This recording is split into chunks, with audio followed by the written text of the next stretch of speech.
bienvenue dans la chaîne Mathématiques Sciences. Aujourd'hui, je vais prendre et expliquer une nouvelle vidéo. Cette vidéo donc en physique-chimie et plus précisément une vidéo sur le thème numéro 3, l'énergie et ses conversions.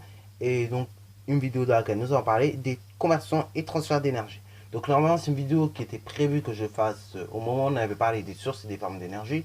Mais comme au moment où j'ai parlé des sources et des formes d'énergie, et bah quelques jours plus tard, la vidéo a été supprimée. Et bah du coup, je me suis dit, je vais la refaire. Et donc, je vais la refaire avec les mêmes exemples. Mais du coup, voilà, si vous avez l'impression du déjà vu, c'est normal. C'est parce que tout simplement, c'est une vidéo refaite. Hein. Donc, voilà, voilà. Donc, du coup, je la refais avec les mêmes exemples. Hein. Voilà, voilà, pour que vous puissiez bien comprendre. Donc, du coup, ici, on va parler de conversion et de transfert d'énergie. Et on va déjà commencer par parler des conversions d'énergie.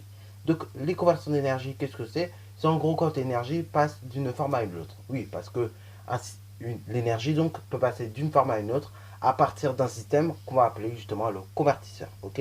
Et après, ces successions, si vous voulez, de conversion d'énergie, donc ces successions de ces différents changements d'énergie, donc différentes formes d'énergie, bien évidemment, qu'on entend parler par conversion d'énergie, qui va former ce qu'on appelle une forme d'énergie. Oui, parce que dans une chaîne d'énergie, pardon, et vous aurez tout plein de conversions. Par exemple, vous aurez l'énergie du soleil qui va être convertie en électricité, cette énergie d'électricité qui va être convertie en énergie lumineuse, et ainsi de suite.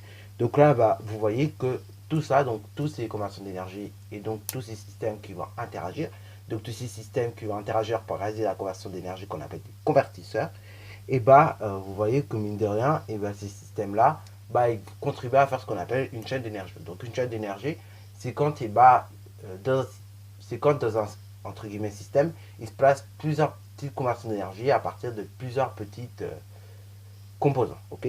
Donc voilà. Donc justement, voilà. Donc l'énergie peut passer d'une forme à une autre. Dans ce cas-là, on va dire qu'elle se convertit. Et donc elle va le faire via un système qu'on appelle convertisseur. Ok. Alors, pour faire une chaîne d'énergie, du coup, il en faudra plusieurs des convertisseurs généralement. Donc, alors voici un exemple concret. Vous avez un sèche-cheveux qui va convertir l'électricité tout simplement en chaleur ou bien également en énergie thermique. Ok. Donc un sèche-cheveux, ça convertit l'électricité en chaleur, ok, ou bien énergie thermique pour ceux qui ne savent pas. Voilà, voilà, mais bon, c'est la même chose. Et également, ça va convertir ça donc en énergie cinétique. Donc, ça veut dire quoi? Ça veut dire qu'au début, vous aviez de l'électricité, ok. Donc, on va le représenter ici par des flèches.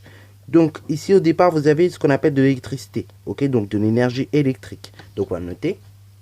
Donc, au départ, vous aviez de l'énergie électrique qui, après, a été convertie. Donc, voilà, on peut a été convertie via le sèche-cheveux. Donc, on va mettre ici sèche-cheveux. En énergie thermique ou bien énergie cinétique, ok. Donc, le sèche-cheveux, lui, il s'est occupé tout simplement de convertir l'énergie électrique en énergie cinétique ou bien en énergie thermique. Donc, il s'est occupé de convertir ça en énergie thermique, ok, ou bien en énergie cinétique, ok. Donc l'énergie cinétique, je rappelle, c'est c'est une forme d'énergie qui tout simplement dit la masse et la vitesse d'un objet, ok. Voilà. Donc ça c'est pour le système du sèche-cheveux.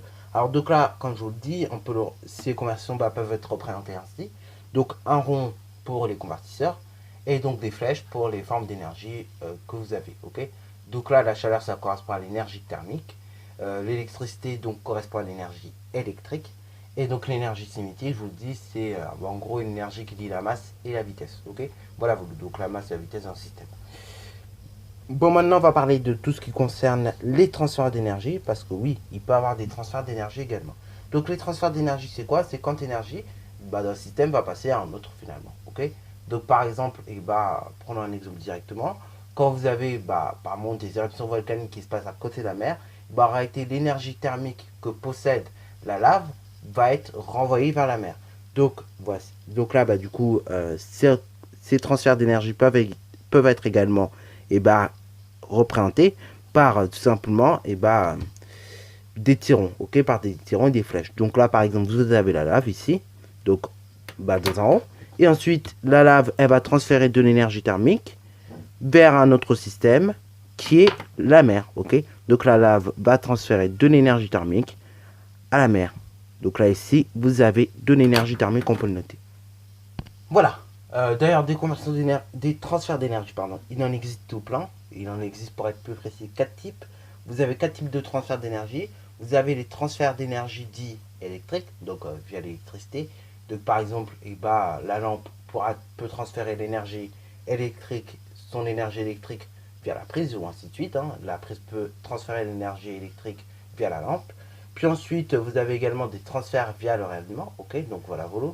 Par exemple, la lumière qui de l'extérieur va être transférée à la pièce. Voilà, voilà. Donc, c'est également un transfert d'énergie. Vous avez également des transferts mécaniques.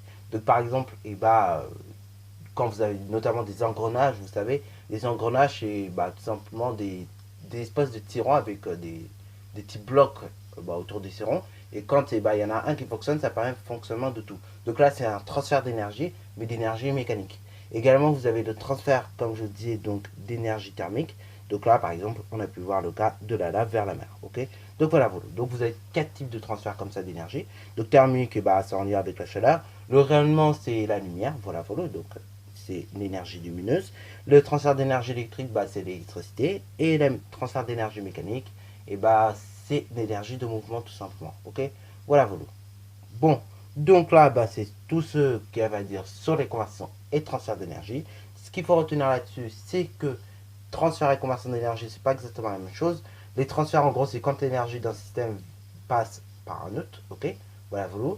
Et du coup, tout ce qui concerne les conversions d'énergie, les conversions d'énergie, c'est tout simplement quand l'énergie d'un système est convertie par un système en une autre forme d'énergie, ok.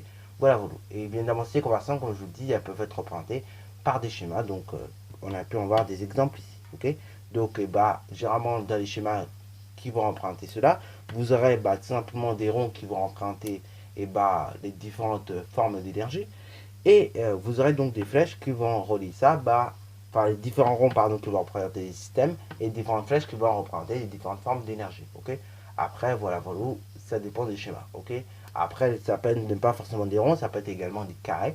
Ça dépend vraiment des schémas du livre. Bon, sur ce, donc, la vidéo est déjà terminée. Si tu as bien aimé, n'hésite surtout pas à la liker, à commenter et bonne reste à toi en mathématiques et en sciences.